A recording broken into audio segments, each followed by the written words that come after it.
Tata Motors पर भी राय लेना चाहेंगे स्नेहा। सो टाटा मोटर्स अगर आप देखें तो यहाँ पर थोड़ा सा ओवरऑल स्टॉक कंसोलिडेशन फेज में ही है, कोई खास एक्टिविटी नहीं है recently.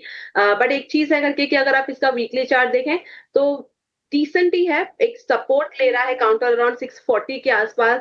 Someone who is holding for a long term perspective, specially एक अच्छे खासे फॉल के बाद ये एक रेंज बाउंड रह रहा है। बट जब भी ये काउंटर निकलेगा और अपसाइड में हम अगर 720 730 का जोन निकालते हुए देखेंगे तब जाके इस काउंटर में एक मोमेंटम बेस वाला बाइंग आ सकता है। नहीं तो चांसेस है करके कि थोड़ा कंसोलिडेट करे। बट यस, एक सपोर्ट जोन जो मेंटेन कर रहा है दैट इज अराउंड 640। तो someone who is holding for a long term perspective even I would suggest करके एक स्टॉप लॉस लगा लें 640 का और बने रहे। अपसाइड में जो आपको लेवल वॉच करना रहेगा that will be around 730 to 740 का एक रेंज ही आपको वॉच करना है। तो ये नजरिया टाटा मोटर्स पर होल्ड की सलाह यहाँ पर आती हुई, लेकिन इस बीच कुछ कई और मेटल्स काउंटर्स पर भी सवाल आए हैं। कुणाल अब हमारे साथ, उन्होंने सवाल भेजा है हिंडाल्को पर। करीब 250 शेयर है उनके पास, 689 उनकी बाय प्राइस है। तो क्या राय होगी हिंडाल्को पर स्नेहा? सो इनकी बाइंग प्राइस करंट लेवल्स के आसपास ही है। इनफैक्ट आज हमारे टीम से भी हमने हिंडाल्को में लॉन्ग दिया है।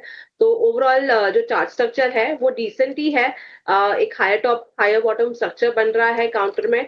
और मेरा मानना है कि किसी के अगर लॉन्ग्स हैं ऑलरेडी तो एक स्टिक स्टॉप लॉस लगा ले अराउंड 659 का और लॉन्ग साइड पे बने रहे।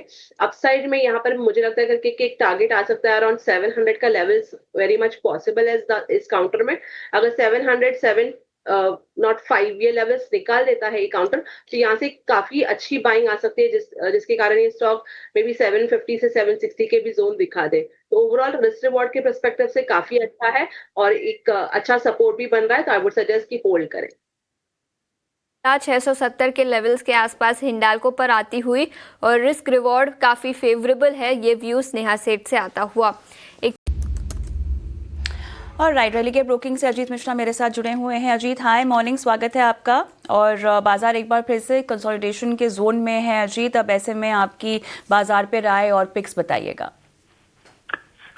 शुक्रिया। तो देखिए, जिस तरीके से हम देख रहे हैं पिछले 2 ट्रेडिंग सेशन में इंडेक्स को 25,250 को रेजिस्ट करते हुए, तो कहीं ना कहीं इंडेक्स में तो आपको कंसोलिडेशन का टोन बरकरार होते हुए नजर आएगा, जहां पे कि 25,024,900 आपको सपोर्ट एरिया की तरह, वही 25,250 आपका रेजिस्टेंस। तो इसी रेंज में आपको ये इंडेक्स घूमता हुआ नजर आएगा। बट इन सबके बावजूद जो रेट सेंसिटिव पैक है, चाहे वो बैंकिंग हो, रियल्टी हो, ऑटो हो, वहां पे काफी अच्छा ट्रैक्शन देखने को मिल रहा है। हीरो मोटो को, जिसमें कि एक स्ट्रॉन्ग रिकवरी आई थी, उसके बाद एक पॉज पिछले 2 ट्रेडिंग सेशन देखने को मिल रहा है। तो बेसिकली एक बाइंग अपॉर्चुनिटी है जिन्होंने चांस पहले मिस किया, और इसको आप प्ले कर सकते हैं 4400 की कॉल के साथ, जो कि करीब 73 रुपए के पास ट्रेड कर रही है। स्टॉप लॉस रहेगा 54 का 115 तक के टारगेट्स के लिए। इस पोजीशन में मैक्सिमम लॉस आपका 2850 रुपए का हो सकता है, जहां पे कि मैक्सिमम प्रॉफिट पोटेंशियल करीब 6300 का है। कॉप के 4,400 के कॉल खरीदने की सलाह, जहां पर अधिकतम नुकसान 2,850 तक का हो सकता है और अधिकतम मुनाफा 6,300 तक का हो सकता है।